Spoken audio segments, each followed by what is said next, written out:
Und da ist die Frage, wie erkläre ich meine Geschäftsidee, dass sie packend ist, dass sie im Kopf bleibt. Ja, richtiges Storytelling kann man lernen. Und wie, das sagt uns jetzt ein junger Mann. Er ist Gründer von StorySelling und hilft Startups und Unternehmerinnen und Unternehmen, ihre Geschichte überzeugend und auf den Punkt zu bringen, also wie man richtig pitcht. Er kommt ursprünglich aus Venezuela und bringt viel internationale Erfahrung mit, auch aus den USA. Und ja, viel mehr gibt es hier nicht mehr zu sagen. Er hält die englische Keynote, also jetzt auf Englisch. Und ich darf ihn jetzt präsentieren. Ein bisschen Latino-Vibes von Juan Guerrero. Thank you. Thank you, Julia. Thank you. All right. Thank you very much for that introduction. So, who signed up for the 2 p.m. salsa lessons? Let me see all of you. Nice. Thank you so much for that intro. Now, I do want to ask you something, and this is going to help me shape a little bit more our talk. And so for me, I would like to ask you if you could please raise your hand if you are self-employed right now. Okay. If you are the CEO or a startup founder. Okay, good. If you haven't started yet but would like to start soon. Okay, good. So this is exactly what I expected. And I'm sorry to tell you, but you have been cursed. Yes, I'm sorry I had to come all the way here to let you know. But you have been cursed. What does that mean?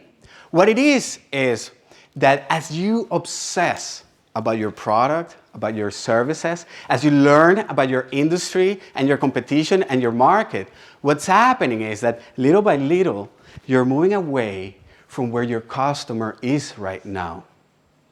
You have become an expert. This is called the expert's curse. And that's why it's so hard to project yourself and try to simplify your message. The other thing that the expert's curse does is that it makes you believe that the average level of knowledge is actually higher than it really is. And what that does is that then we end up using complicated terminology, confusing language, that actually instead of pulling people towards us, it makes them go in the other direction. And maybe you're like, well, Juan, but you know, my target customer, it's fine because they get it, they understand what I'm talking about. But about 3% of the market is currently right now looking for your product and services. And you know it. There's only so little people that know the problem they have and they know how to solve it. The vast majority knows they have a problem, they're just not aware how to solve it yet. And so I see it very often as I work with startups. It's like, I'm just going to make the best product ever. People will see value. Everybody's going to tell everybody else. And it's just going to sell like crazy. Only to hear crickets as you go into the market and start talking about it. If your competition can explain their product in an easier way, simpler way, guess from whom your customers are going to buy from. We live in a world where it's no longer enough to have the best product ever. It's not enough. It is absolutely necessary, but it's not enough.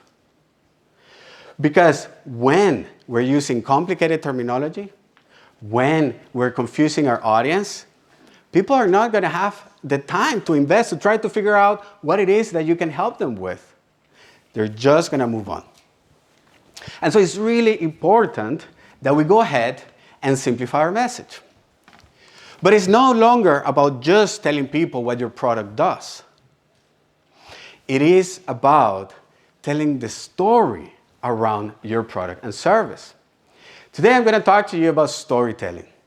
And I know that for some, the first time they hear storytelling, they picture themselves at the beach, hiking, campfire, s'mores, having some beers and so on.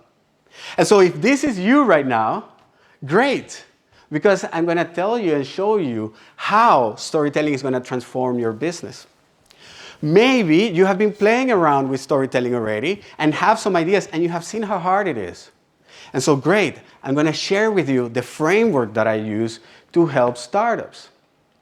And if you already have some ideas and think are picking up, I'm actually going to share at the end an advanced tip on how you can use story selling to attract and convert customers by giving value so that you don't feel like you're selling.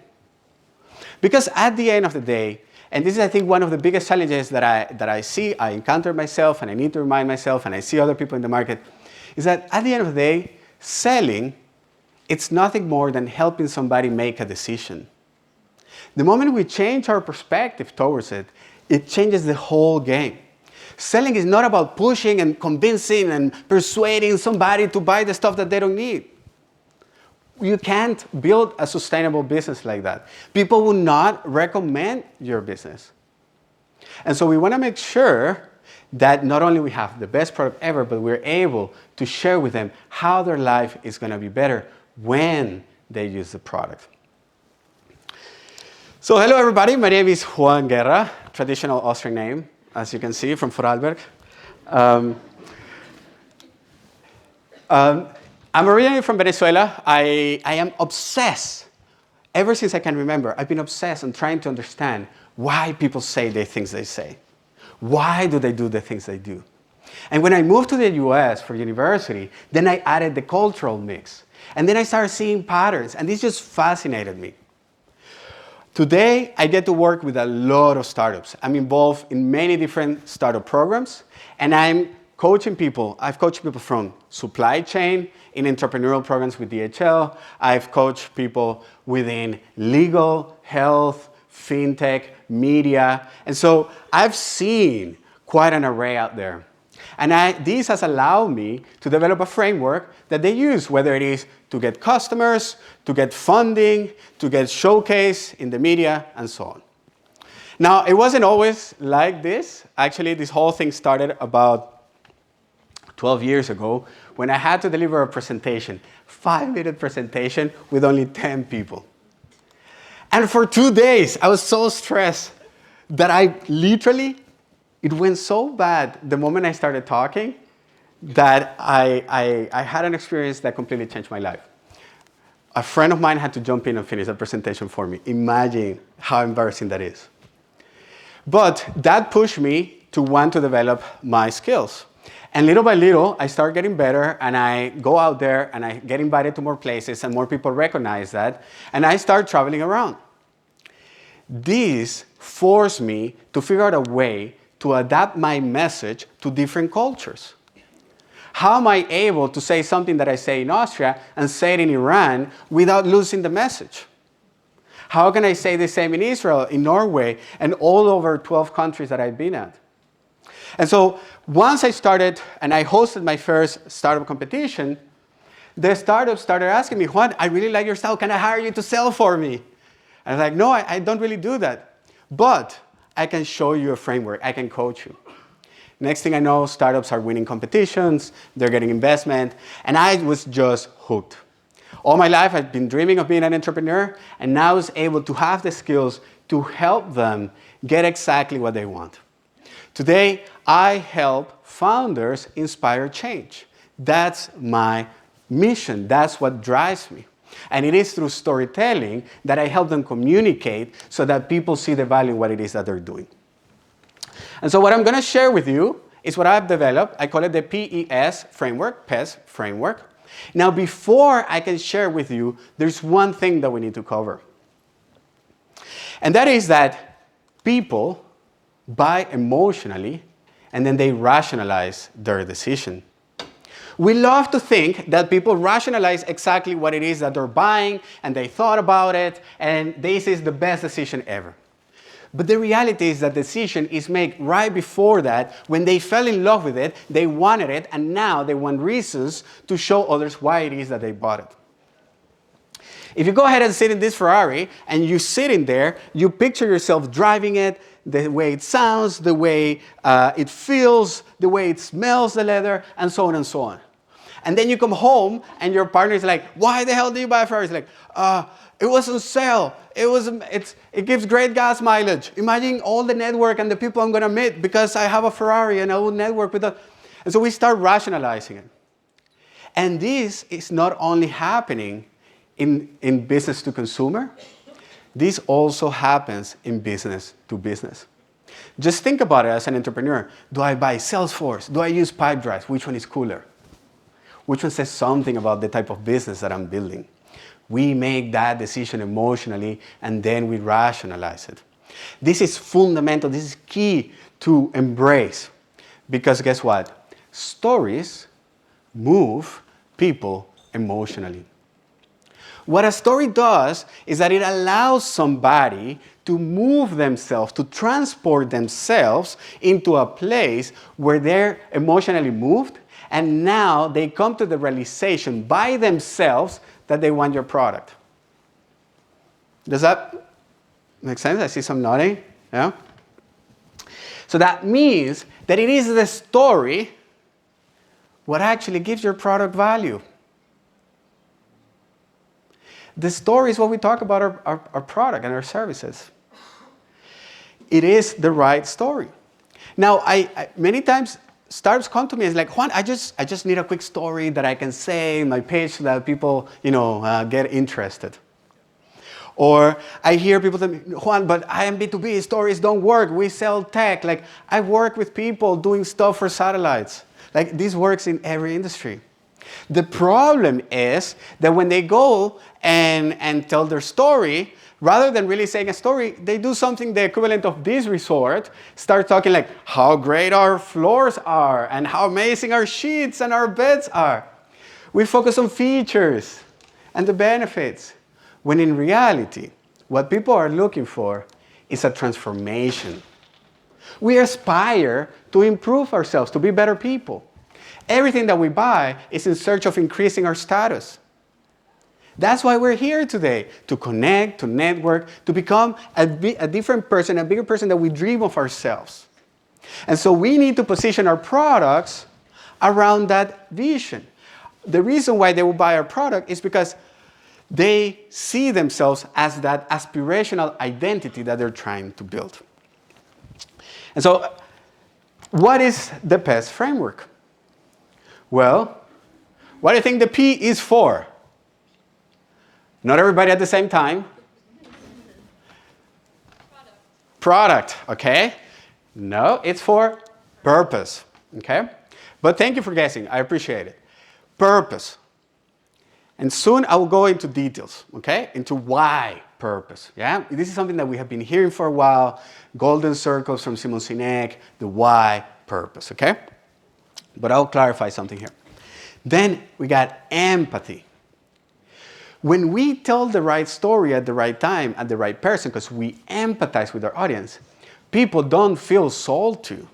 They feel understood. That is the ultimate goal. So we need to push ourselves to truly empathize with our customer. And then lastly, we need to look into our story inventory. We need to build an inventory of stories, and then we can select the right story for the right context for that situation. So that when we share it, people put themselves in our shoes, they go through that story in their heads, and they come to the realization of how they need to do things differently. When you bring all this together, that's how you have story selling. So, purpose. Purpose, normally we tend to think about my mission. Why do I do this? What's my purpose, my why? But this is for you. This is your driver that pushes you to act on a daily basis. The faster you can put that little purpose element back in your pocket and actually make it about the customer is when things will start moving. So we need to start asking a question of why should they care? And more importantly, what's going to happen if they don't take action? This is key. I didn't want to crowd the slide, but write that down. What's going to happen if they don't take action?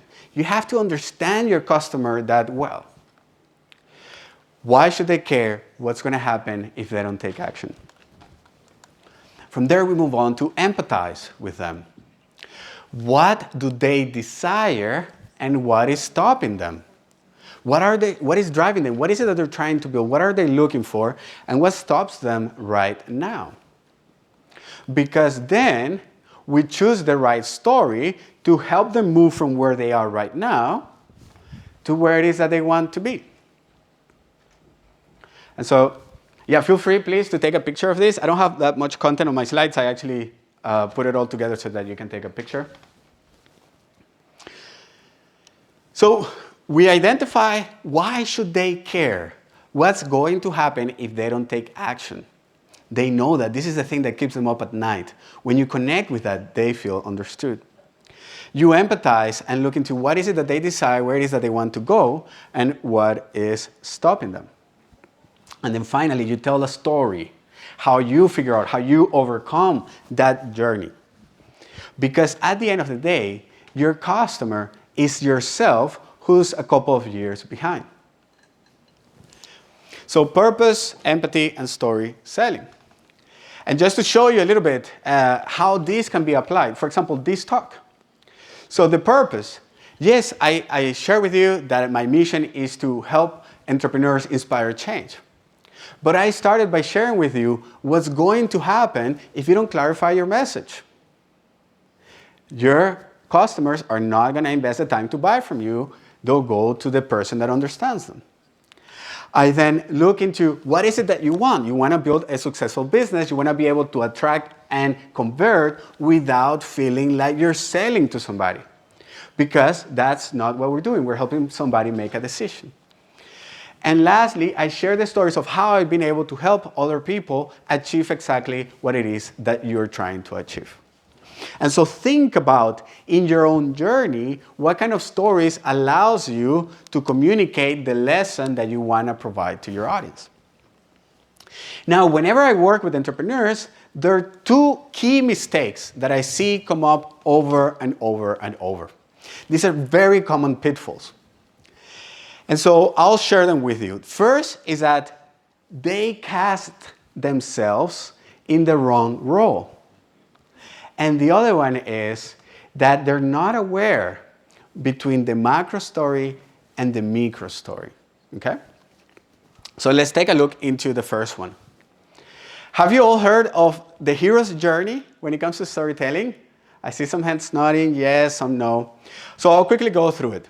So the hero's journey was developed by Joseph Campbell in 1949. He analyzed a bunch of stories throughout time, and he tried to identify the common pattern between all of them. Okay? He put that together, and he called it the hero's journey. In a hero's journey, it goes like this. In every story, there is a hero. The hero, normally in the beginning, is at peace, enjoying life. Suddenly, a problem happens that changes that peace. Now the hero is wondering, what should I do? What should I do to solve this, or do I learn to live with this? As they go in this journey trying to figure out what to do, they're going to come across a person. That person is the mentor, the guide. It is the mentor who once was in the same position as the hero, who's able to empathize and connect. And it is the person that gives the hero the push. The hero makes the decision, I'm going to solve this problem, I'm going to do something about it. That's why in the movies you see they always go on a journey somewhere, right? And so they go through this journey of self-awareness, change, because they have two conflicts. They have an internal journey, which is, do I have what it takes? I don't know if I'm capable. Am I an imposter? Do people know that I don't know what I'm doing? And then there is the other journey that is trying to solve the problem. Eventually, the hero comes to a realization, knows how to solve the problem, believes in themselves, take action, and kills the villain, and now comes back to happily ever after. Okay? What I see, the mistake that most companies make, and this is small, big, medium, like I've seen it all across the board, is that they don't understand the role they play in the story. And I get it. When you're every day fighting all the no's and ups and downs, you go out of your way to put together your business. It's easy to feel that we are the hero of the story, because you are the hero of your story. But in the customer's eyes, you are not the hero. Customers are not looking for a hero. They are looking for a mentor. When you position yourself as a hero, instead of attracting people to you, you're actually pushing them away. And so when we start talking about, we have the best team, we have won so many awards, we have done X, Y, and Z, this is hero's language. But the customer is on their own journey, they have a problem that they're trying to solve, and as they look around, they come across your business. And I was like, can this help me solve my problem? And it is through your products and services that you help the hero eliminate the villain and continue on their journey. It is key to understand that relationship, because then when we position ourselves in the role of the mentor, now we serve and we can help. You see why selling is all about helping the hero make a decision. It's game changing. And so this is the biggest mistake that I see across the board, is believing that we are the hero of the story. And we're not. And this is happening, for example, right now. Yeah? You want to grow your business. Everybody feels that you can always improve on the way you communicate, or maybe you're struggling more than others. It's fine. And so you look around, you see this talk. I'm the mentor right now. My product and service is this Keynote, helping you understand how this works so that you can continue on your journey. And this relationship continues between you and your customer, and so on and so on. Okay? So this is the biggest mistake that I see across the board. Okay? Positioning in the wrong cast, like casting yourself in the wrong role. The next thing that I want to share with you, it's a little bit more advanced. Okay? So please follow through, like stick with me a little bit. Okay? So this is about the macro and the micro story. In every business, there are two stories. There is a macro story, okay, which is the main plot, and there is a micro story, which is a combination of stories that come together. And so let's share this with you. In a story, we have what is called a story arc. Every story is split in three. You have a beginning where you see where the setting is happening. Okay, in the beginning of the movie, is this happening in the future, in the present? Who are the characters? Who's part of this? Okay?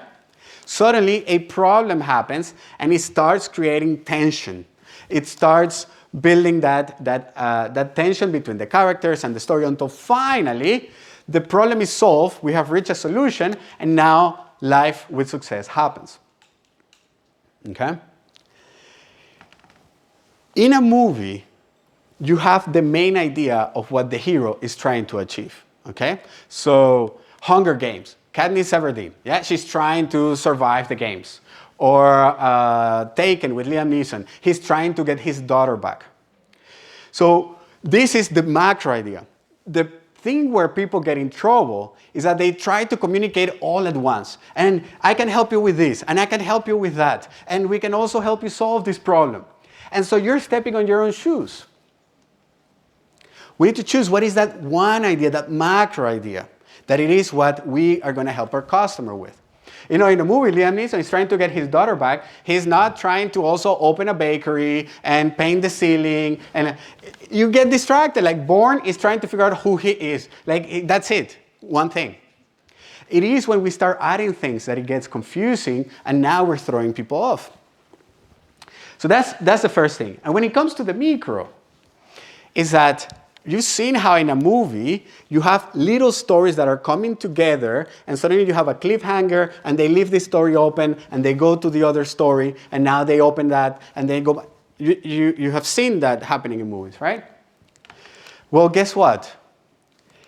In your sales process, it's exactly the same way.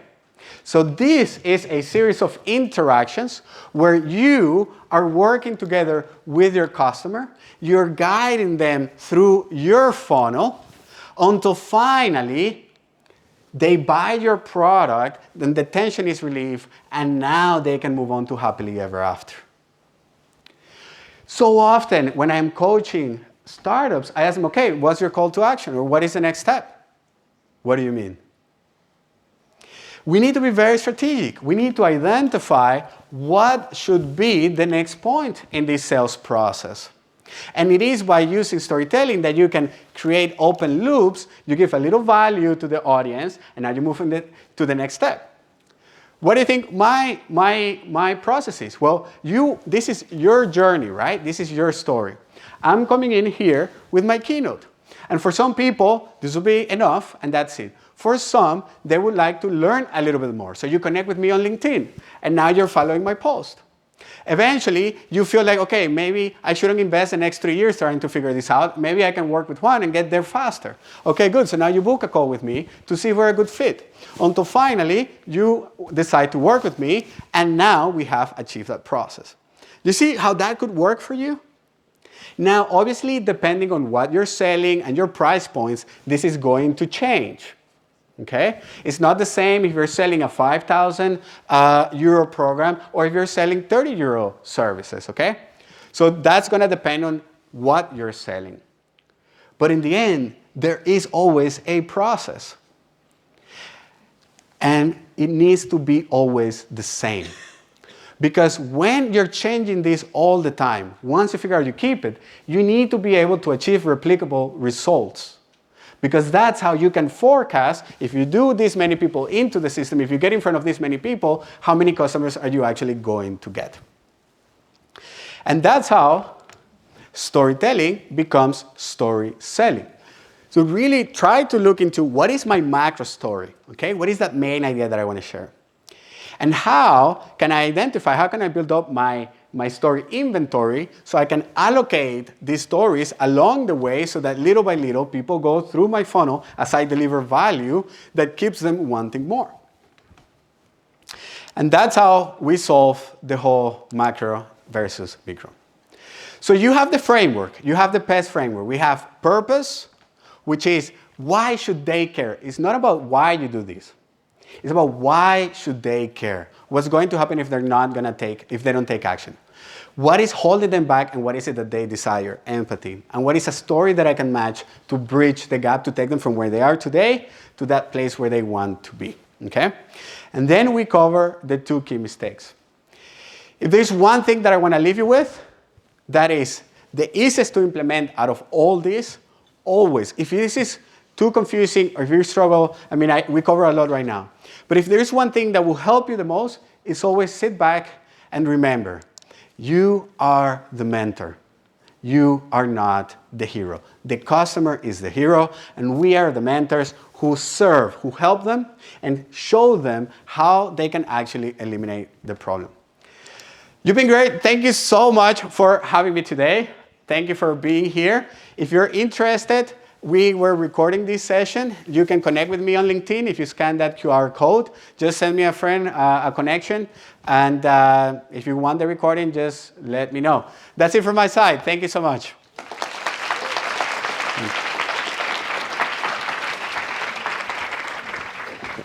Thank you. Wow. Ihr habt auch die Möglichkeit, meet the speaker outside in einer großen Pause.